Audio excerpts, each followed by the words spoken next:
बचपन से सोचते हो कि आप बहुत ज्यादा अगली दिखते हो, आप अट्रैक्टिव नहीं दिखते हो, तो साइन ये भी हो सकता है कि आप रियली में बहुत ज्यादा अट्रैक्टिव हो, आप मॉडल्स की तरह दिखते हो। मैं अपनी स्टोरी बताता हूँ। देखो, बचपन से लेके अभी तक मुझको एक बात बहुत ज्यादा हर्ट करती थी कि मैं बहुत अगली दिखता हूँ, जबकि मैं उतना दिखता नहीं था। एवरेज या फिर एवरेज से ज्यादा कुछ दिखता था, लेकिन वो ऐसा लगता है ना कि मैं बहुत ज्यादा अगली दिखता हूँ। इवन अभी तक लुक्स मैक्सिंग करने के बाद भी, ट्रांसफॉर्मेशन करने के बाद भी, बॉडी बनाने के बाद भी इतना लगता है कि that's all not worth it. खुद से रिलेट कर पा रहे होगे ना, आपको भी लगता होगा कि यार ऐसा तो मुझको भी लगता है। मेन प्रॉब्लम पता है क्या, इसके बारे में कोई बात नहीं कर रहा। लोग लुक्स मैक्सिंग के बारे में तो बात कर रहे हैं, लुक्स मैक्सिंग के बारे में बात करके आपको और इनसिक्योर भी करना है कि आगे कर ले, हंतरा इसलिए ये कर ले, वो कर ले, फलाना ढिमकाना। सोचो जब आप इतना इनसिक्योर हो जाओगे, नॉर्मल वर्ल्ड में एग्जिस्ट करना आपके लिए मुश्किल हो जाएगा, बेसिकली एक एलियन बन जाओगे।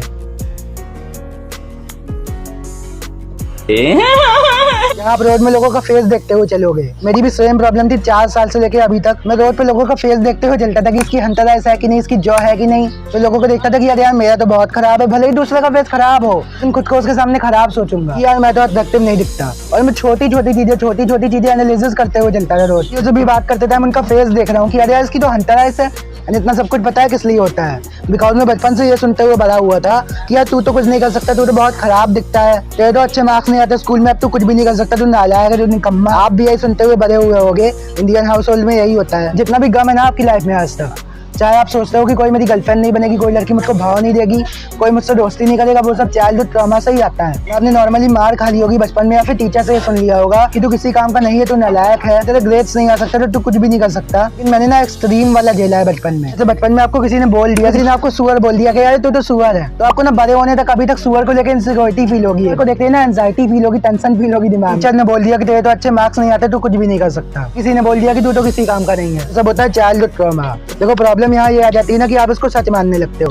कोई बात आपसे बार बार कोई बोलता रहेगा तो आप उसको सच मानने ही लगो। बोलेगा 2 बार बोलेगा, बार वही बात रिपीट कर रहा है, वो भी किसी बच्चे के ऊपर, तो उसके माइंड पे इफेक्ट पड़ेगा इसका बहुत। एंड ये सिर्फ लुक्स मैक्सिंग में नहीं होता, आप ओवरऑल अपने आप को खराब समझने लगते। इतना सब कुछ पता है किस लिए हुआ, बिकॉज मैं बचपन से था सोशली ऑकवर्ड, किसी से बात नहीं कर पाता था उतना। पूरे स्कूल में अकेले ही बैठा रहता था, बात ही नहीं करता था किसी से। ऐसा नहीं होता कि बचपन से ही कोई शर्माने लगे, बचपन से ही कोई किसी से बात ना करे। मेरी ना बचपन में स्कूल में जाने से फटती थी तो सबकी है। जब आपके साथ बहुत ज्यादा खराब बिहेवियर होगा ना स्कूल में या कहीं भी, तो आप उस जगह को अवॉइड करोगे। एंड उसके बाद भी जब आपको लाते मार मार के भेजा जाएगा ना वहाँ पे, तब सोचो कैसी फील आएगी आपको। एक बार ऐसे ही टीचर ने बोल दिया कि तू तो गंदा बच्चा है। टीचर ने बोला कि उसके बाद विनीत के साथ में कोई भी बच्चा ना बैठे, गंदे बच्चों के साथ में कोई भी नहीं बैठता है। बस मैं इतना कहूंगा, आपको उसकी रियल वजह पता चल गई कि आखिर आप ऐसा क्यों सोचते हो, तो उसके बाद आपको चाइल्डहुड ट्रॉमा को इतना सीरियस नहीं लेना है। कुछ भी आया दिमाग में जाने दो, तो जब तो आपको उसकी रियल वजह पता ही है ना। दिमाग में चाहे कुछ भी आया, रियलिटी तो कुछ और ही है ना। दिमाग में आएगा वो तो झूठी है ना, वो चाइल्डहुड ट्रॉमा की वजह से ही है। सो आई होप कि मैंने जो भी समझाया समझ गए होगे। तो चलो आज के लिए बस इतना ही, चलते हैं, ताली मारो।